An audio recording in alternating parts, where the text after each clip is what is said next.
مجاہد ابن جبر کہا کرتے تھے وَمَنْ شَدَّ النَّظَرَ إِلَى وَالِدَيْهِ فَلَمْ يَبُرَّهُمَا، جو والدین کو گھور کے دیکھتا ہے یہ بھی نافرمانی کی بات ہے، کسی اولاد کے لیے یہ بھی جائز نہیں ہے۔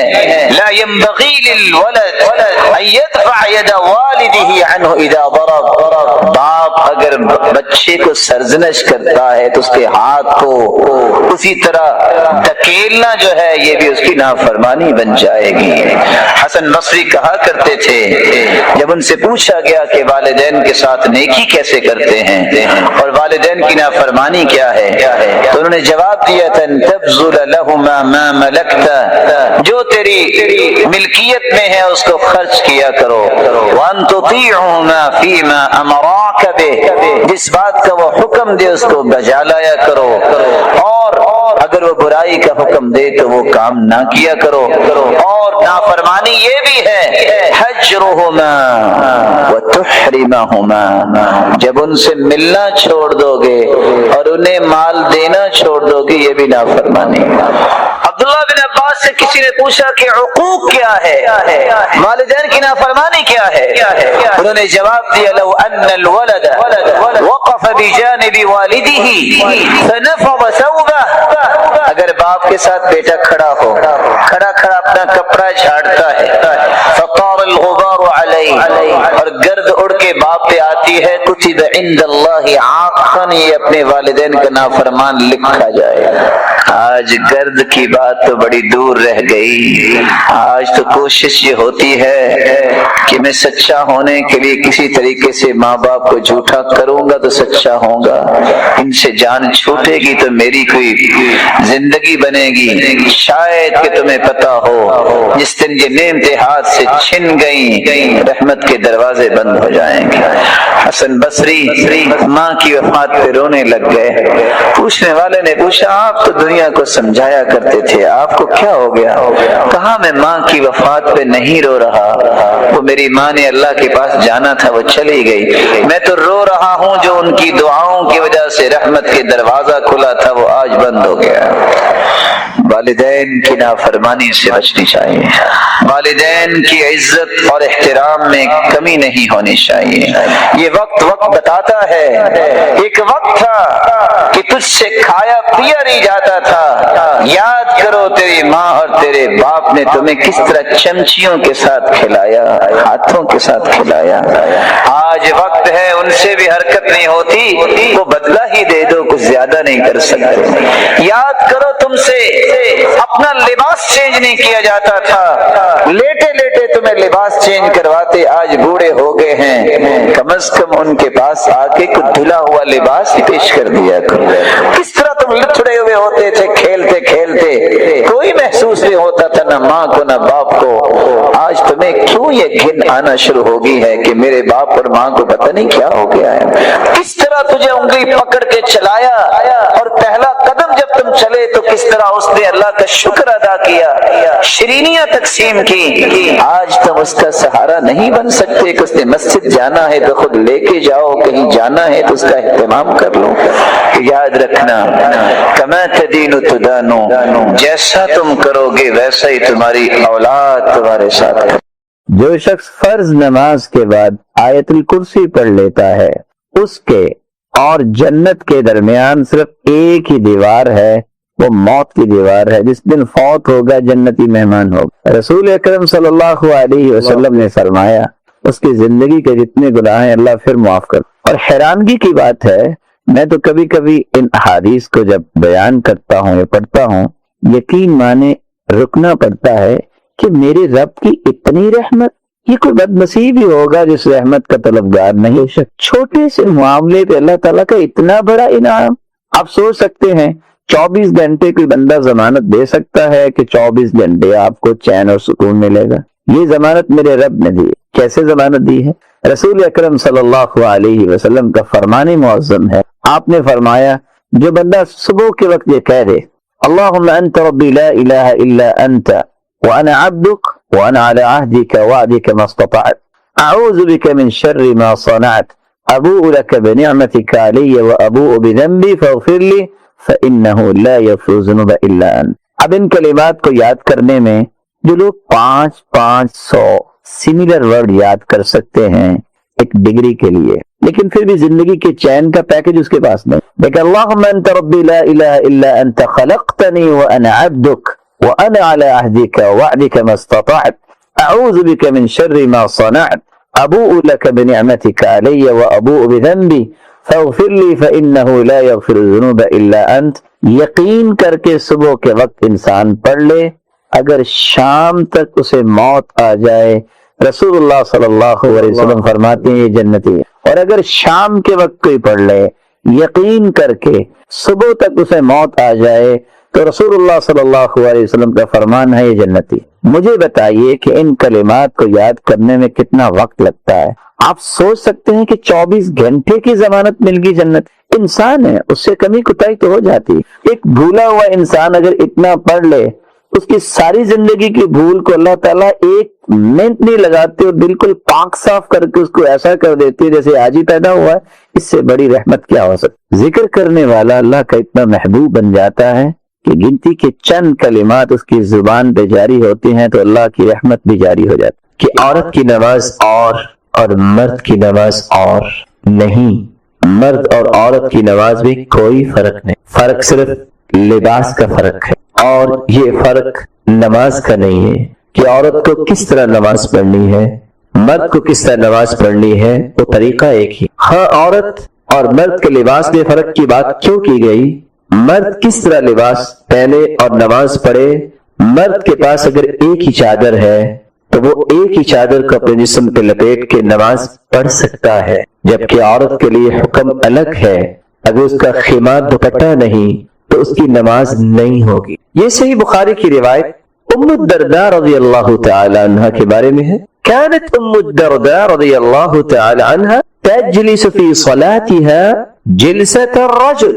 تشہد بھی آپ نے سنا ہوگا یا دیکھا ہوگا، عورتیں اس طرح زمین کے ساتھ چمٹ کے بیٹھ جاتی ہیں اور کہا جاتا ہے کہ عورت اس طرح بیٹھتی. كانت ام الدرداء رضی اللہ تعالی عنہ تجلس جلسة الرجل وكانت فقیہ.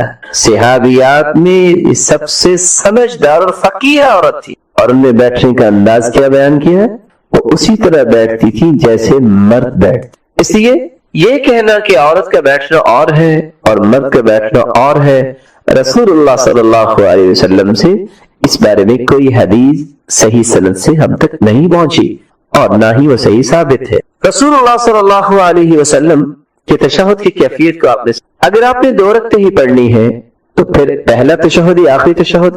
اگر آپ نے 3 رکعتوں کی نماز پڑھنی ہے جیسے مغرب کی ہے تو پھر پہلے تشہد کی اور کیفیت ہے، دوسرے تشہد میں تورک بھی ہوگا. اگر 4 رکعت آپ پڑھنا چاہتے ہیں تو چوتھی رکعت میں جب تشہد بیٹھیں گے تو تورک ہوگا.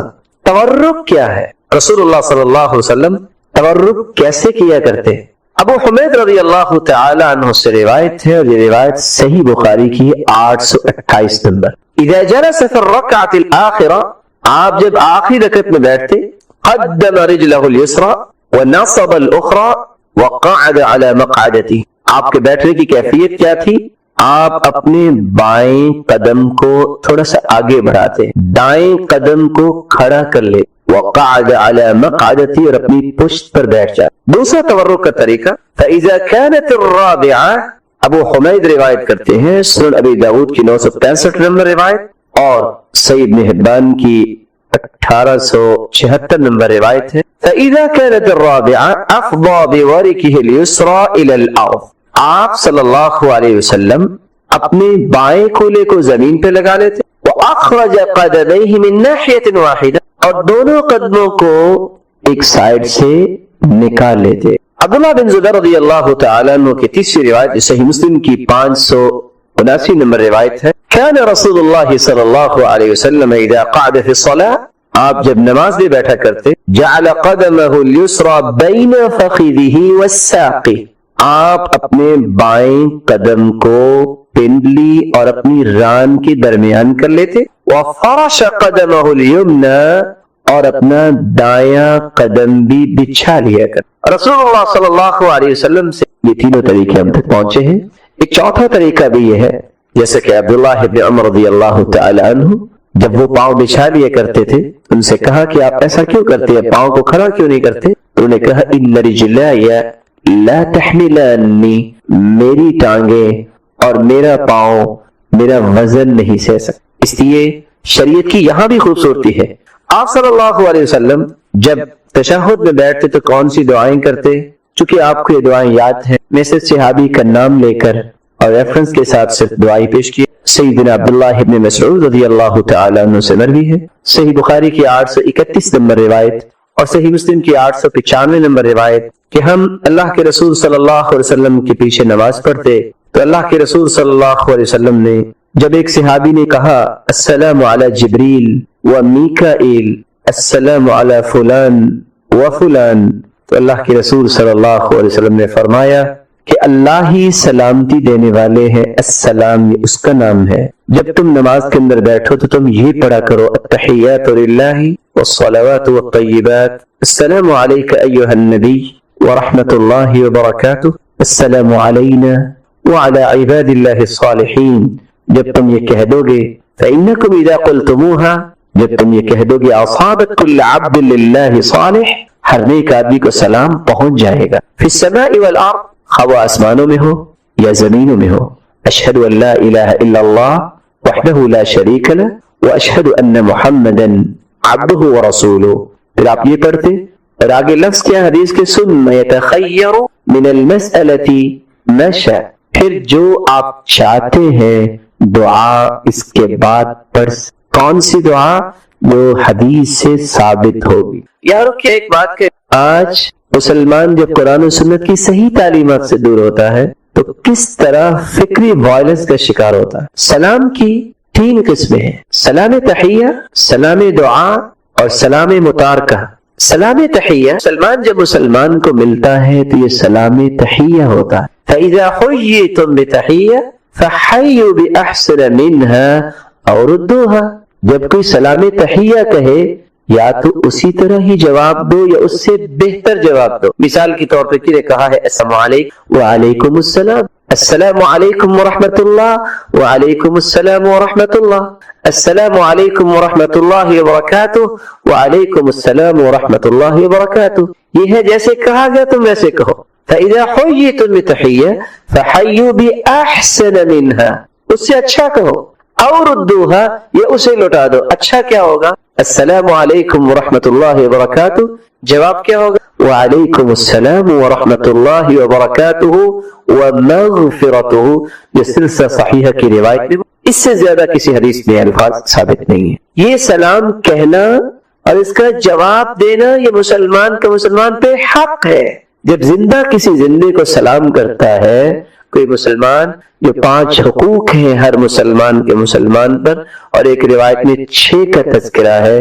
سلام کہے تو جواب دے, دعوت دے تو دعوت کو قبول کرے, اور جب بیمار ہو تو عیادت کرے, فوت ہو جائے تو اس کی جنازے میں شریک ہو, جب اس کو ٹھیک آئے تو یرحمک اللہ کہے. اور 6 حق فَإِذَا اسْتَنصَحَكَ فَانصَحْ لَهُ, جب کوئی نصیحت طلب کرے تو اس کو نصیحت کی جائے. سلام کی دوسری قسم ہے سلام دعا. نماز کے اندر جو ہم سلام کہتے ہیں یہ سلام دعا ہے, اس کا جواب نہیں ہوتا. ہم قبرستان میں جاتے ہیں تو وہاں بھی ہم کیا کہتے ہیں؟ السلام علیکم. آگے کیا کہتے ہیں؟ یا اہل القبور. اس سلام کا بھی جواب نہیں ہوتا کیونکہ سلام دعا ہے. ہم دعا کرتے ہیں کہ اے اللہ ان پہ سلامتی نازل فرما. جیسے تحیات میں آپ بیٹھتے اور کہتے ہیں السلام علیک ایھا النبی ورحمۃ اللہ وبرکاتہ, السلام علینا, ہم پر بھی سلام ہو. کبھی آپ نے سنا کسی نے نماز میں کہا ہو وعلیکم السلام؟ کبھی کہا آپ نے؟ سلام دعا ہے. اس لیے دعا جو ہے اس کا جواب نہیں. اس لیے یہ کہہ دینا کہ سلام تو ہم کہتے ہیں تو قبر والے سنتے بھی ہوں گے, وہ جواب بھی دیتے ہیں. کہاں لکھا ہے؟ میرے معزز میرے محترم, بات وہ کرتے ہیں جس کا تذکرہ قرآن میں آ جائے, جس کا تذکرہ حدیث میں آ جائے. اگر کہیں تذکرہ آ گیا ہے تو انکار کس چیز کا؟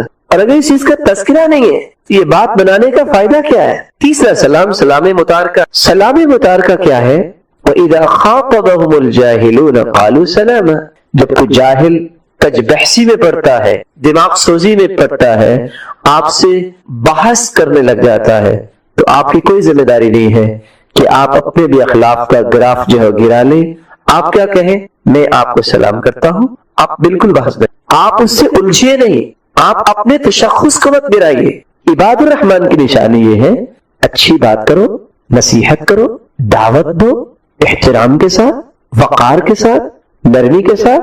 اور اگر بحث پہ لڑائی پہ اتر آیا ہے، جناب السلام علیکم، میں بحث نہیں کر سکتا. لڑائی یہ مسلمان کا شیوا نہیں ہے. یہ اچھل ابھر کر خواہ دین کی بات بھی کہی جائے اس سے قرآن نے منع کر دیا ہے. اور سچ کہا کچھ باتیں بنائی جاتی ہیں لیکن اس کا فائدہ نکل آتا ہے. کسی نے برف سے پوچھ لیا اور رائے تو اس کی اپنی، آپ اتنی ٹھنڈی کیوں ہو؟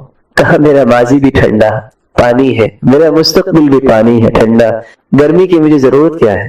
انسان کی ابتدا بھی مٹی ہے، مِنْهَا خَلَقْنَاكُمْ، اور اس کی انتہا بھی مٹی ہے دنیا کے حساب سے. وَفِيهَا نُعِيدُكُمْ، یہ مٹی سے بنایا گیا، مٹی میں چلا جائے گا. اکڑ کس بات کی؟ یہ اتنا اچھلنا کس بات کا؟ اس کو اپنی ذمہ داری ادا کرنے. إِنْ عَلَيْكَ إِلَّا الْبَلَاغُ، بس تم پہنچا دو. پہنچانے سے مراد یہ نہیں ہے کہ تم مار دو یا کسی کو جو ہے وہ باتوں باتوں میں جہنم تک پہنچا دو، یہ تو کہیں نہیں لکھا.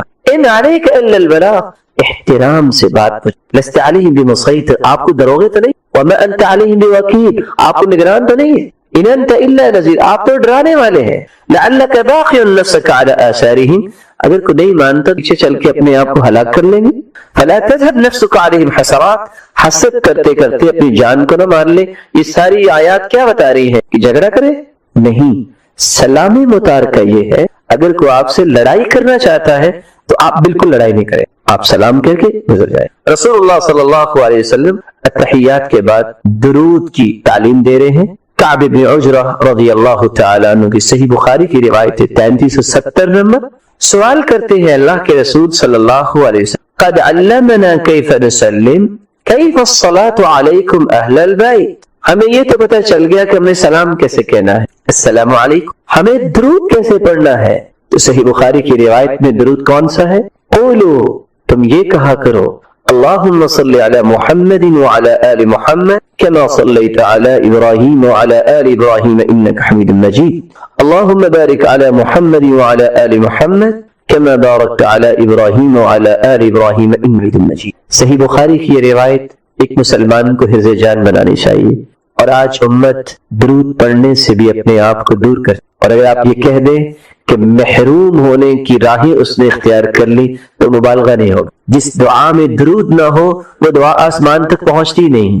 اور ایک مرتبہ درود پڑھنے سے فوائد کتنے ہیں؟ کتب اللہ لہ 10 حسنات، 10 نیکیاں لکھی. محا عنہ 10 سیئات، 10 گناہ معاف ہو جاتے. ورفع لہ 10 درجات، 10 درجات بلند ہو جاتے. اور دوسری روایت کے الفاظ ہیں وصلی اللہ علیہ وملائکتہ 70 صلاۃ. تم ایک مرتبہ درود پڑھو، اللہ رب العزت 70 رحمتیں نازل کر. تم ایک مرتبہ درود پڑھو، کھربوں کی تعداد میں فرشتے 70 مرتبہ تمہاری بخشش کی دعا کرتے ہیں. یہاں منت کرنی پڑتی ہے میرے لیے دعا کرنا، وہاں درود پڑھنے سے اللہ پابند کرتے ہیں فرشتوں کو دعا کرو اس کی بخشش. اس لیے رسول اللہ صلی اللہ علیہ وسلم نے درود سکھایا. التحیات کے بعد درود پڑھا جائے. اور سیدنا ابو بکر کی روایت جو صحیح بخاری کی 834 نمبر ہے اور صحیح مسلم کی 2809 نمبر ہے، آپ نے یہ دعا سکھائی.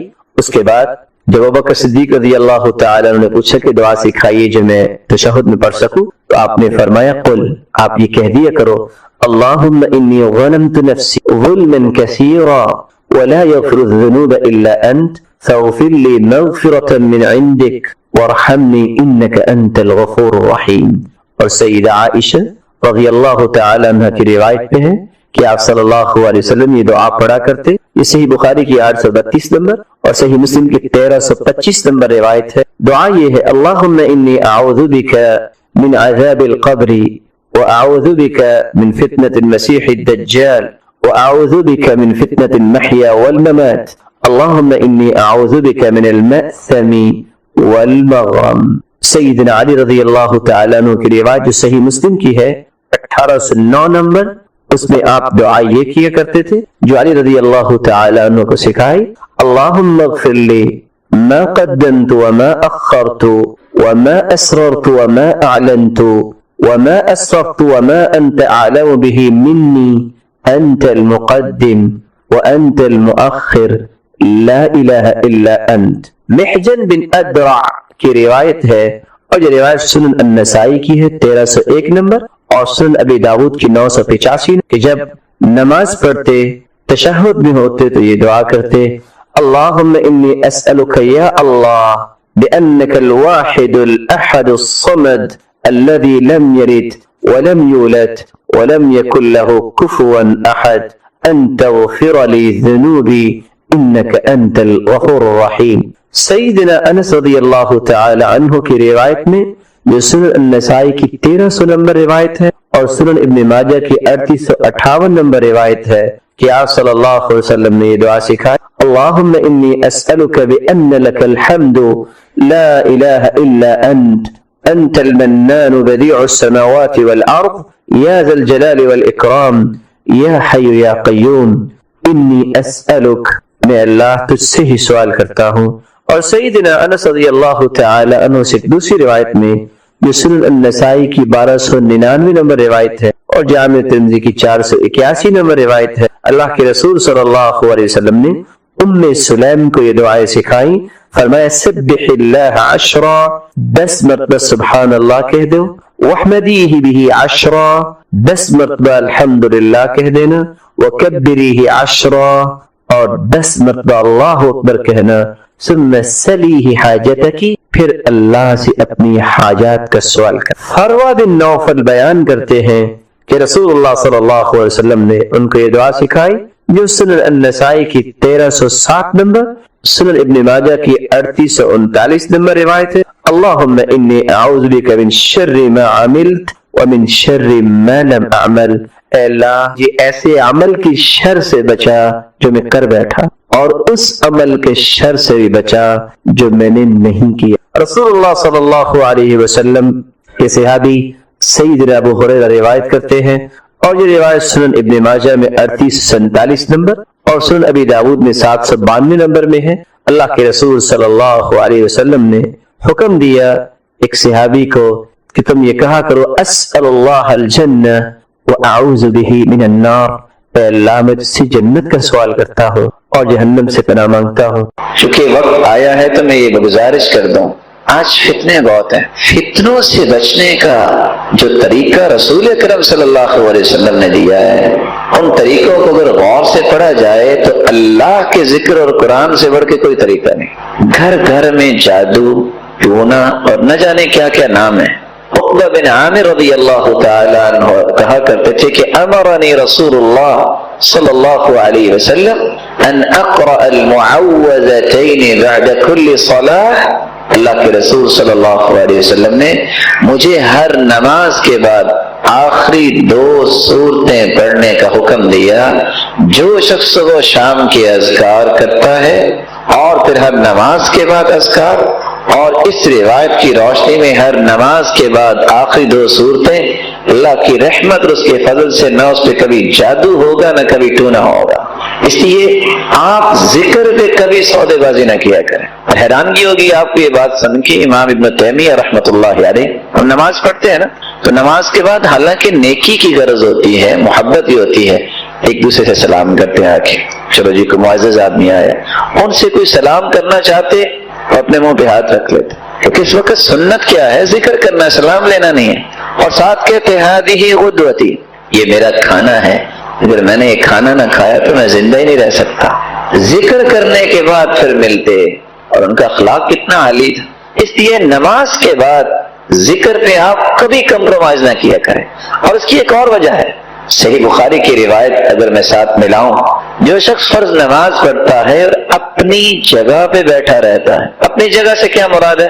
میدان فی مصلی، جہاں اس کے قدم ہے، جہاں اس نے سجدہ دیا، یہ جگہ اس کی ہے، اپنی جگہ پہ بیٹھ کے ذکر کرتا ہے، اللہ کے نورانی فرشتے اس کے لیے 3 دعائیں کرتے ہیں۔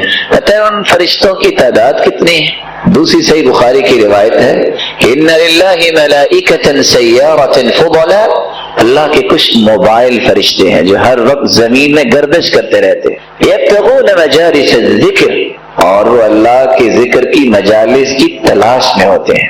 فإذا وجدوا ذلك جلسوا معهم، اگر ان کو کوئی ایسی مجلس مل جائے تو وہ بھی بیٹھ جاتے ہیں۔ وہ کتنے ہوتے ہیں؟ حتى يملأ ما بين السماء والأرض، زمین اور آسمان کا خلا ان فرشتوں سے بھر جاتا ہے۔ ویسے کتنے کو ہو سکتے ہیں؟ اس کی تعداد میں اور آپ اندازہ کر سکتے ہیں؟ جس شخص کے لیے اتنے فرشتے 3 دعائیں کریں، اور دعا کیا ہے؟ اللہم اغفر لہ، اے اللہ اس کو معاف کر دے، اللہم تب علیہ، اے اللہ اس کی توبہ کو قبول فرما لے، اللہم ارحم، اللہم اغفر لہ، اللہم تب علیہ، اللہ اس پہ رحمت کی برکھا برسا دے۔ جس کو 3 دعائیں کھربوں فرشتوں کی مل جائیں، اور یہ بات طے شدہ ہے، فرشتوں کی دعا رد نہیں ہوتی۔ کائنات میں کوئی ایسا شخص نہیں ہے جو یہ کہہ سکتا ہو کہ میری دعا رد نہیں ہوتی، لیکن فرشتوں کے بارے میں قرآن نے کہہ دیا ہے۔ کیوں رد نہیں ہوتی فرشتوں کی دعا؟ کیونکہ فرشتے کسی کے لیے دعا اس وقت تک کرتے ہی نہیں جب تک اللہ کا حکم نہ آ جائے، اور اللہ رب العزت اس وقت تک فرشتوں کو دعا کا حکم دیتے ہی نہیں جب تک اپنے بندے سے راضی نہ ہو جائیں۔ اس سے بڑا سعادت مند کون ہے کہ جس کے لیے کھربوں فرشتے دعا کریں اور وہ نماز پڑھنے آیا ہے اور تینوں دعائیں قبول ہو جائیں، تو اس سے بڑا کوئی سعادت مند ہے؟ تو میں ادباً پھر گزارش کروں گا کہ آپ نماز کے بعد ذکر کیے بغیر اپنی جگہ سے نہ جایا کریں۔ ایسے ہی ہوگا انشاءاللہ۔ اللہ آپ سب کو عزت سے نوازے اور برکتوں سے نوازے۔ اور اللہ مدد کیسے کرتے ہیں فرشتوں کے ذریعے؟ صحیح مسلم کی روایت ہے، بینما رجل یمشی بفلات من الارض اذ سمع صوتا فی سحابہ اسقی حدیقۃ فلان۔ ایک آدمی چٹیل میدان میں چل رہا تھا، اچانک بادل سے آواز آئی، اے بادل فلاں کے باغ کو سیراب کر دو۔ فتنحى ذلك السحاب، وہ بادل کا ٹکڑا وہاں سے حرکت میں آتا ہے، فأفرغ ماءه في حرة، اور کالے پتھروں پہ برسنے لگ جاتا ہے، فإذا شرجة من تلك الشراج قد استوعبت ذلك الماء كله، خود سے پانی اکٹھا ہوا، خود سے کھالی بنی اور پانی اکٹھا ہو کے چلنے لگ گیا، فتتبع الماء، اور یہ شخص پانی کے پیچھے پیچھے ہے، فإذا رجل قائم في حديقته يحول الماء بمسحاته، کیا دیکھتا ہے؟ ایک باغ ہے، اس کے کنارے پہ ایک اللہ کا نیک بندہ کھڑا ہے، یہ پانی کو اپنے باغ کی طرف موڑ رہا ہے۔ پوچھا، یا عبد اللہ ما اسمک، کیا نام ہے آپ کا؟ قال ولم تسألني عن اسمي، میرا نام کیوں پوچھ رہے ہو؟ کہا پہلے بتاؤ۔ جب اس نے نام بتایا، کہا یہی نام تو میں نے بادلوں سے سنا کہ کوئی کہہ رہا تھا اس کے باغ کو سیراب کرو، مجھے یہ بتاؤ تم کرتے کیا ہو؟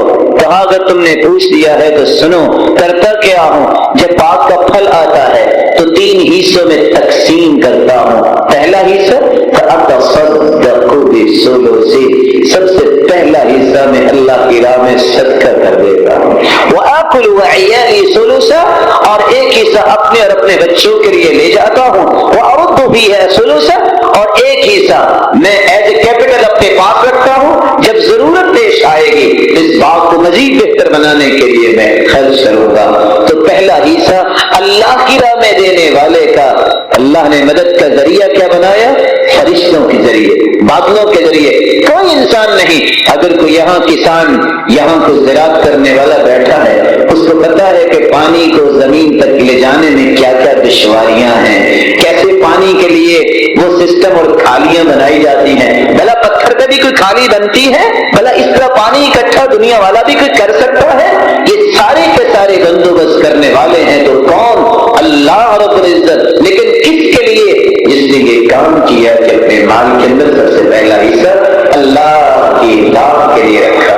رسول اللہ صلی اللہ علیہ وسلم نے فرمایا، الا اخبرکم بشیء اذا نزل برجل منکم کرب او بلاء من امر الدنیا دعا به ففرج عنه، میرے صحابہ میں تمہیں ایسی چیز نہ بتا دوں کہ جب تم میں سے کسی کو کوئی مصیبت دنیا میں آ جائے یا کوئی بلا کا سامنا ہو جائے تو اگر یہ کلمات اپنی زبان پہ لے آئے تو اللہ رب العزت اس کی بلا کو دور فرما دیں گے اور اس کی مصیبت کو دور فرما دیں گے۔ اور وہ کون سی دعا ہے؟ دعاء ذی النون، یونس علیہ السلام کی دعا۔ قرآن مجید میں اللہ رب العزت فرماتے ہیں، وَذَا النُّونِ إِذْ ذَهَبَ مُغَاضِبًا فَظَنَّ أَن لَّن نَّقْدِرَ عَلَيْهِ فَنَادَىٰ فِي الظُّلُمَاتِ أَن لَّا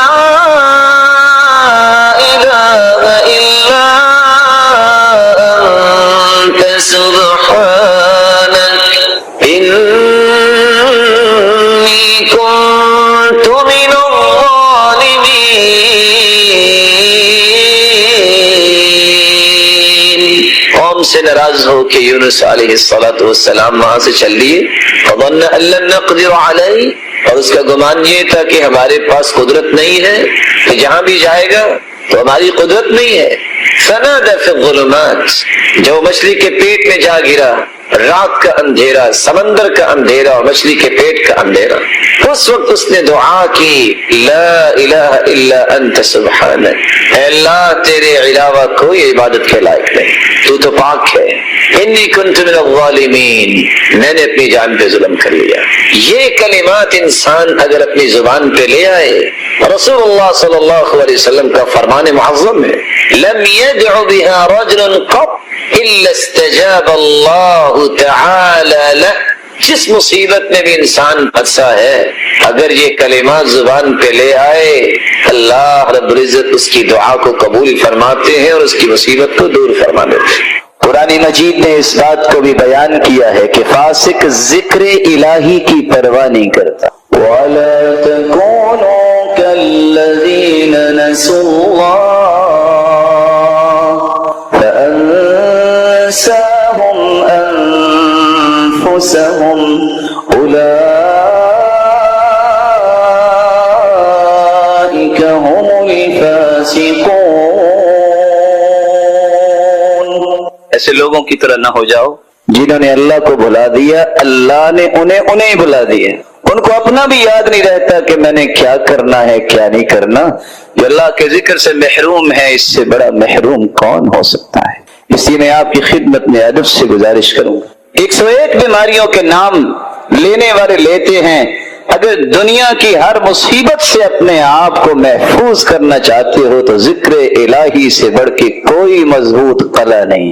صبح شام کے اذکار کی پابندی کیا، نماز کے بعد گنتی کے 4 سے 5 منٹ، زیادہ نہیں، اللہ کا ذکر کرو۔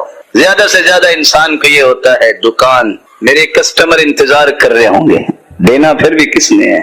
دینے والے کو چھوڑ کے چلے جاؤ، جو لینے والے ان کے پاس چلے جاؤ، کیا ملے گا؟ زیادہ سے زیادہ کتنی کمائی کر لو۔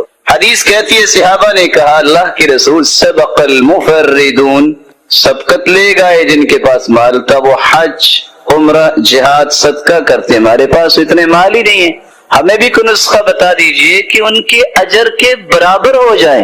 یہ نہیں نسخہ مانگا کہ کوئی نسخہ لائن بتا دے کہ اتنا مال مل جائے، تو وہ بھی صدقہ ہے۔ وَمَا أَطْعَمْتَ نَفْسَكَ فَهُوَ لَكَ صَدَقَةٌ، اور جو اپنی جان بھی اس نظریے سے خرچ کرتے ہو، طاقت ملے میں اللہ کی عبادت خوبصورت کروں اور دنیا کے لیے خیر خواہی کا پیغام دینے والا بنوں، تو یہ کھانا پینا بھی صدقہ ہے۔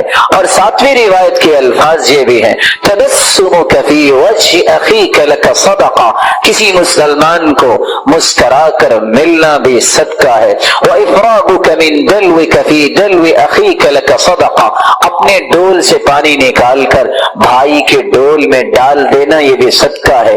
کبھی اپنی جیب میں بھی ہاتھ ڈال کے کسی کی جیب میں کچھ ڈال دینا جس کے پاس کچھ نہیں ہے، صدقہ ہے۔ اور رسول اللہ صلی اللہ علیہ وسلم نے یہ بھی فرمایا کل معروف صدقہ، ہر نیکی صدقہ ہے۔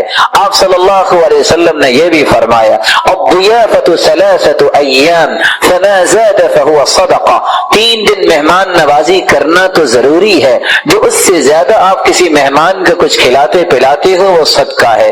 رسول اللہ صلی اللہ علیہ وسلم نے یہ بھی فرمایا کف شرک عن الناس فانها صدقۃ منک علی نفسک، اپنی تکلیف سے لوگوں کو بچانا بھی صدقہ ہے۔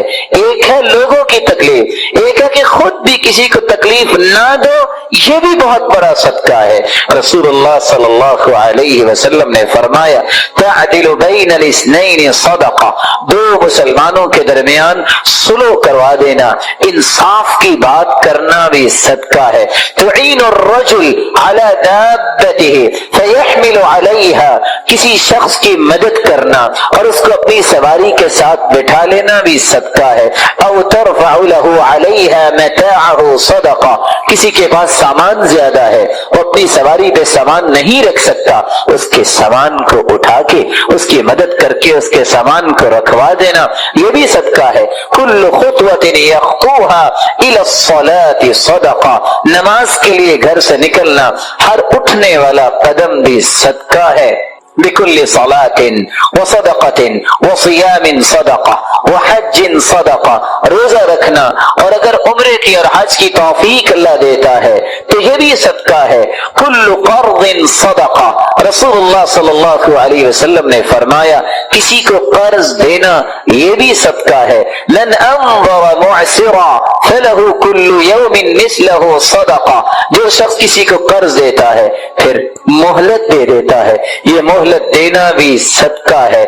رسول اللہ صلی اللہ علیہ وسلم نے فرمایا لا من مسلم يزرع زرعا او يغرس غرسا فيأكل منه طير او انسان او بهيمة الا كانت له به صدقہ، تم میں سے کوئی اگر کاشتکاری کرتا ہے، باغبانی کرتا ہے، درخت لگاتا ہے، اس میں سے کوئی انسان کھا لے، کوئی جانور کھا لے، کوئی پرندہ کھا لے، آپ کو تو علم نہیں لیکن وہ بھی آپ کے نام اعمال میں بطور صدقہ لکھا جائے گا۔ رسول اللہ صلی اللہ علیہ وسلم نے فرمایا تسلیمہ علی من لقی صدقہ، جب بھی کسی مسلمان کو کوئی ملے اور اس کو سلام کہے یہ سلام کہنا بھی صدقہ ہے۔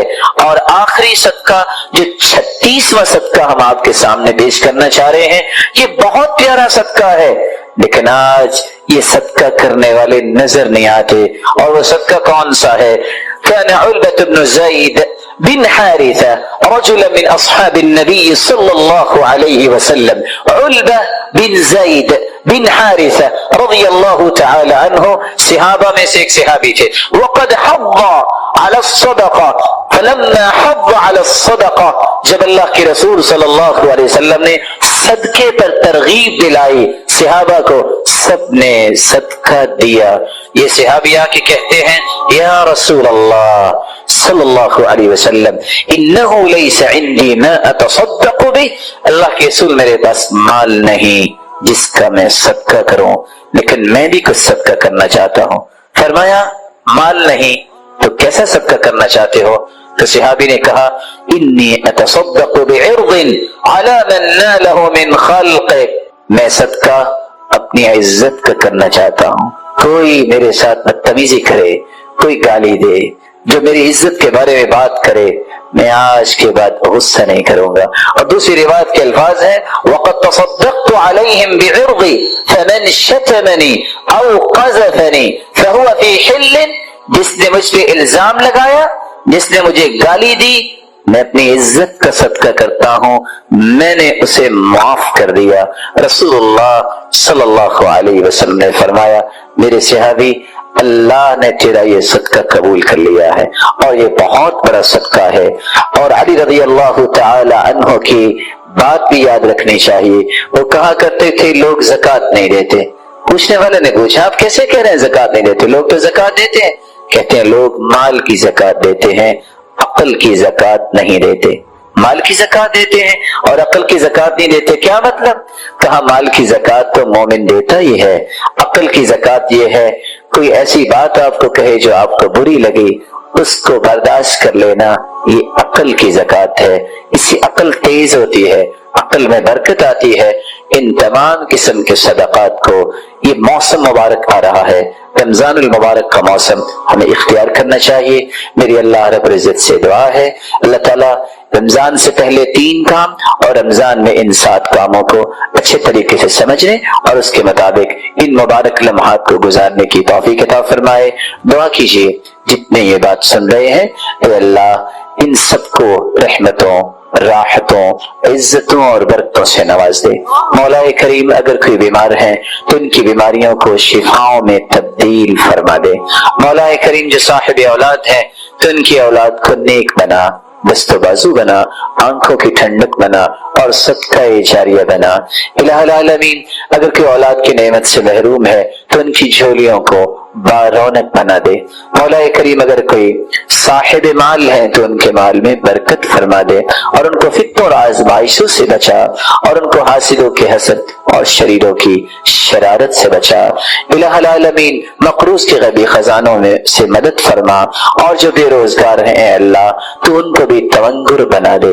الہ العالمین ہمیں ایمان کی حالت میں رمضان کی نعمت نصیب فرما، اور پھر رمضان المبارک کی رونقیں اور برکتیں حاصل کرنے کی بھی توفیق عطا فرما۔ الہ العالمین جب تک رکھنا ایمان سے رکھنا، جب بلانا تو ایمان کی خوبصورت کیفیت میں بلانا، جس طرح آج تیرے دین کے لیے ہم جمع ہیں، اے اللہ ہم سب کو جنت الفردوس میں جمع فرما۔ مولا کریم اپنے محبوب کی رفاقت نصیب فرما۔ الہ العالمین اپنے دیدار کا مستحق بنا۔ وآخر دعوانا ان الحمد للہ رب العالمین۔